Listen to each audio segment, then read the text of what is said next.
Vamos lá, você já contou, mas a gente vai agora deixar para que a nossa audiência também assista o que aconteceu. Chamou a atenção. Eu vou começar até pelo senador Alessandro Vieira. Ele ontem, na sessão lá da Comissão de Constituição e Justiça, antes ainda, né, da votação, ele pediu a palavra e hablou. Vamos ouvir. Nos bastidores, o que está acontecendo é um grande acordo que envolve diretamente o ministro Alexandre de Moraes, que se entende no direito de interagir com senadores e deputados, sugerindo inclusive texto, enquanto, ao mesmo tempo, na tribuna da Suprema Corte, verbaliza o contrário. Verbaliza que o Congresso vai muito mal quando sinaliza para a sociedade. Este texto que estamos votando é fruto de um acordo entre o governo Lula, parte da oposição e o ministro Alexandre de Moraes, dentre outros ministros que já verbalizaram por aqui. Mas falo do ministro Alexandre porque esse eu posso afirmar com absoluta tranquilidade que interagiu com os senadores por diversas vezes em defesa desse texto.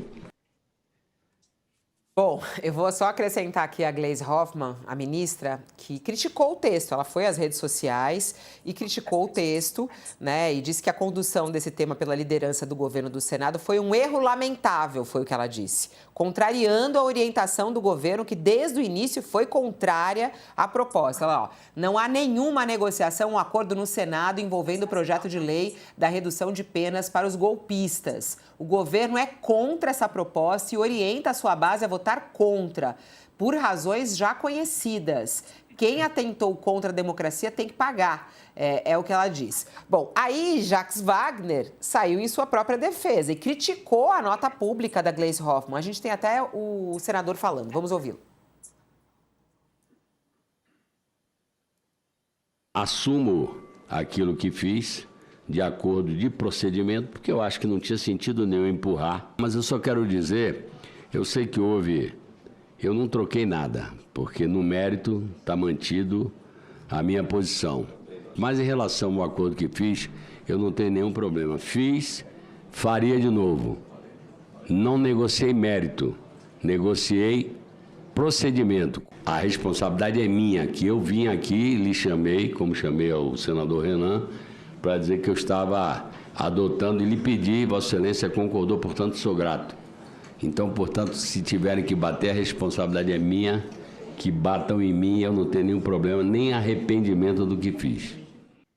E aí ele nas redes sociais ainda deu mais um cutucãozinho na Gleisi, dizendo que é lamentável, diz ali, ó, lamentável é nos rendermos ao debate raso e superficial, é despachar divergências de governo por rede social.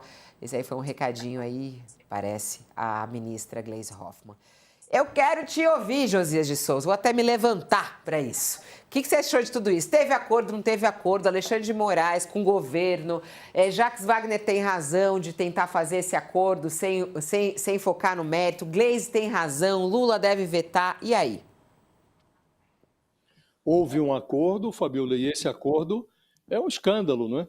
Esse acordo transforma a democracia brasileira, que mal foi salva, transforma num regime com a cabeça a prêmio.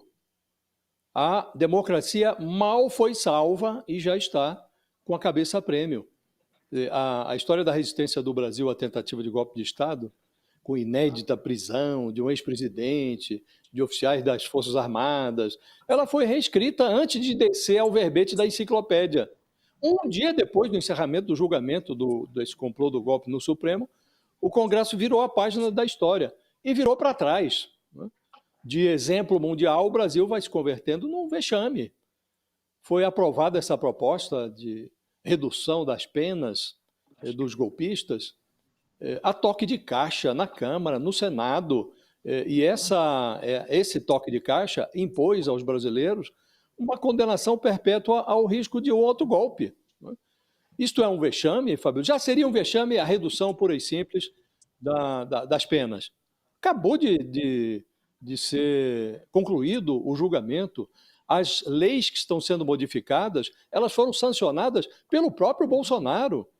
Então, o Congresso que está discutindo agravamento de penas para facções criminosas Isso está presente em vários projetos, projetos antifacção, projeto de PEC da segurança.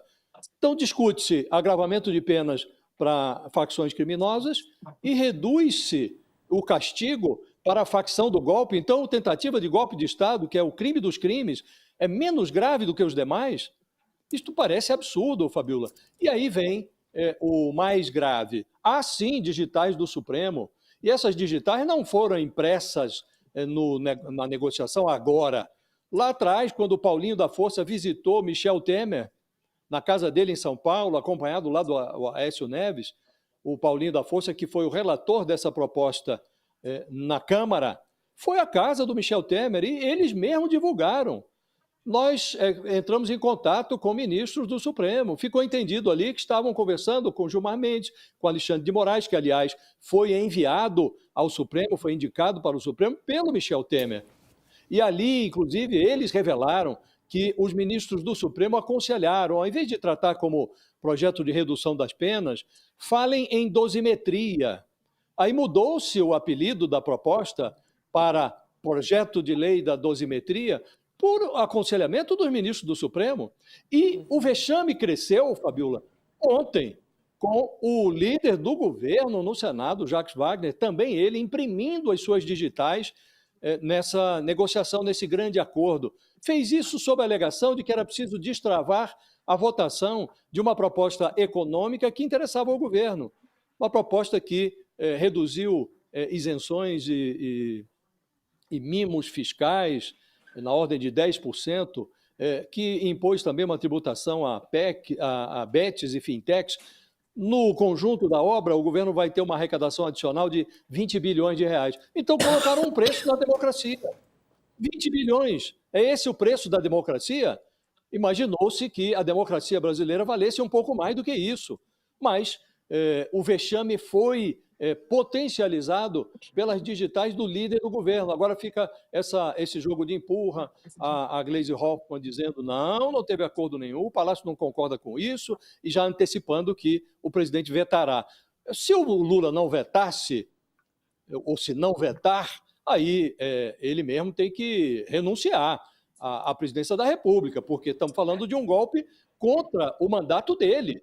O Bolsonaro orquestrou um complô para derrubar o Lula, para anular o resultado da eleição de 2022. Se a vítima do golpe, que tinha até um golpe que incluía um plano de assassinato do Lula, se ele não veta isso daqui, aí realmente ele perde o respeito, não da sociedade, mas de si mesmo, ele perde o amor próprio, né? Agora, é preciso realçar, Fabiola, para deixar bastante claro que a ministra Gleisi Hoffmann, que agora reage com muita virulência contra o acordo que foi selado ali pelo líder do governo, o Jacques Wagner. Em abril, a ministra Gleisi tornou pública a tese dela, segundo a qual era defensável, ela disse, é defensável debater uma possível redução de pena para os envolvidos do 8 de janeiro, dentro do Congresso. Ela disse isso, esclareceu que considerava inadequado reduzir as penas para os líderes, para o Bolsonaro, para esses generais, mas ela, sim, admitiu a redução de penas para os envolvidos no quebra-quebra de 8 de janeiro. E ali surgiu o germe dessa negociação que resultou nesse esboço de anistia, Fabiola, porque isso aqui é só o começo. É só o começo. Então, de exemplo mundial, o Brasil vai se convertendo mesmo num vexame e isso é só o começo, porque todos estão anunciando lá, os bolsonaristas estão anunciando, nós não vamos desistir da anistia. Então, como no Brasil a insegurança jurídica prevalece, daqui a pouco vamos ter o cancelamento dessas penas, Fabiola. Isso tudo é muito lamentável. Realmente migramos de exemplo histórico para vexame histórico. Eu queria muito também ouvir aqui um professor do direito para a gente saber sobre esses acordos, né? Hoje a gente tem revelado muito, né? A população vem descobrindo que esses acordos, eles são feitos aí, né? Isso faz parte da democracia, esse acordo entre os poderes, esses pilares são importantes. Para quem está conosco na TV, a gente vai fazer um intervalo, mas a gente segue nessa conversa aqui pelo nosso YouTube. Vamos lá, a gente está com o professor aqui, Fernando Rideu. Quando a gente ouve, né, o senador Alessandro Vieira dizer que houve um acordo entre o Supremo Tribunal Federal, Alexandre de Moraes e o próprio governo para essa votação no Congresso, é do jogo, professor? Isso daí está correto? Acordos, né, falando em abstrato, são do jogo, mas esse tipo de acordo, aqui corroborando com o Léo, corroborando com a fala do Josias, é um escárnio, né? É um escárnio porque é um tipo de veículo utilizado, um projeto de lei, para camuflar esse conteúdo inicial e o propósito inicial, que é de anistia, né? Com o objetivo claro. Agora ficou ainda mais claro, né? Essa alteração que é dita uma alteração de redação, mas que não é uma alteração de redação, ela altera substancialmente uma das partes do projeto, que é a alteração na lei de execuções penais, né? Ele tinha que obrigatoriamente voltar para a Câmara, né? Para ser votado lá novamente, porque é uma alteração promovida pelo Senado. Deixa muito claro, agora ainda mais claro, né? Porque para a gente falar aqui especificamente qual foi essa alteração. A redação original pretendia mudar o sistema de progressão de pena para todos os crimes cometidos com grave ameaça e excepcionava claramente, né? Salvo os do título 1 e 2 do Código Penal, que são os crimes contra a vida e contra o patrimônio. Agora, como isso pegou muito mal, né, na Câmara, pela redação da Câmara, o Senado alterou. E alterou para deixar mais claro. Ficou agora assim, ó, todos os crimes cometidos por violência grave e ameaça, salvo os crimes contra o Estado Democrático de Direito. Ou seja, né, agora ficou ainda mais claro o vício de origem, que é um projeto com o endereço certo para beneficiar pessoas específicas, principalmente o líder desses golpistas, que foi Jair Bolsonaro. Então, é uma alteração que, por si só, não poderia ter entrado nesse acordo, porque é uma matéria formal, né, que tinha que ter voltado para a Câmara, e impacta diretamente esse vício de origem. Mas o pior de tudo, né, e aí já concluindo essa fala, exatamente na linha do que o Léo e o Josias vinham comentando, é a interferência, é o legislativo pretender substituir o judiciário e a gente cogitar politicamente nesses acordos que o executivo dá um mínimo de apoio, obviamente vai vir o veto, mas há um apoio pelo menos no procedimento, e cogitasse que o judiciário, o próprio Supremo Tribunal Federal, aderiu a essa ideia. Então, é verdadeiramente um escárnio se houve acordos dessa natureza. É isso. Agora, doutor Fernando, Espera, tem uma- ô, Josias, o- Josias, a gente está voltando em Não, 20 segundos só para quem estava conosco na TV e tem muita gente aqui no nosso chat falando, olha, eu estou indignada, tá aqui, ó, Isa, estou indignada com a declaração do Jacques Wagner. Como é que pode? Eu acho que o partido tem que analisar se ele não tem que sair do partido.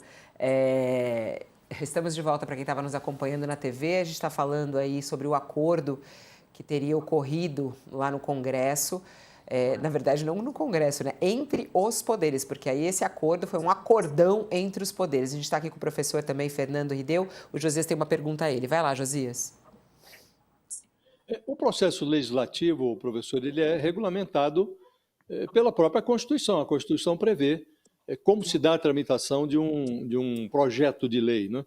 Ele começa numa determinada casa, ou a Câmara ou o Senado, aprovado vai para outra casa. Se houver modificação, diz o texto constitucional, o projeto precisa voltar para outra casa, que dará a palavra final, né?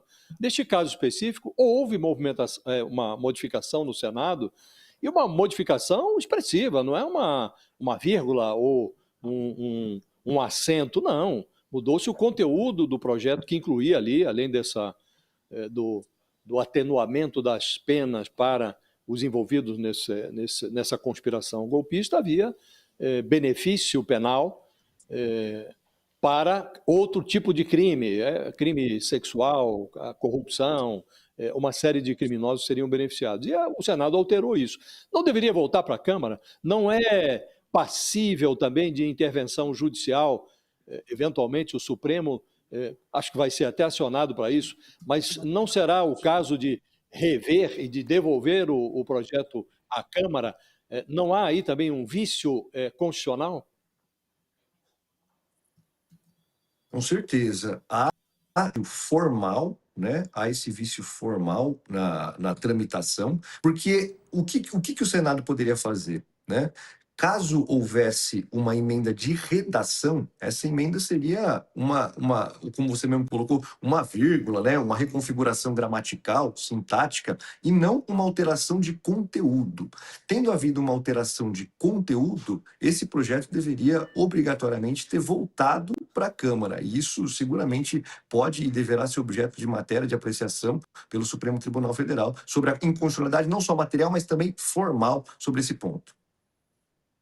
Nesse caso, o professor, por exemplo, se o Lula vetar, esse veto for derrubado pelo Congresso, o Supremo Tribunal pode fazer alguma coisa? A gente até já trouxe a informação de que alguns partidos já acionaram o Supremo Tribunal Federal. O Supremo Tribunal Federal pode trazer alguma resposta a isso antes mesmo do Lula vetar? Como é que o senhor vê aí o papel do Supremo Tribunal Federal em barrar o PL da dosimetria?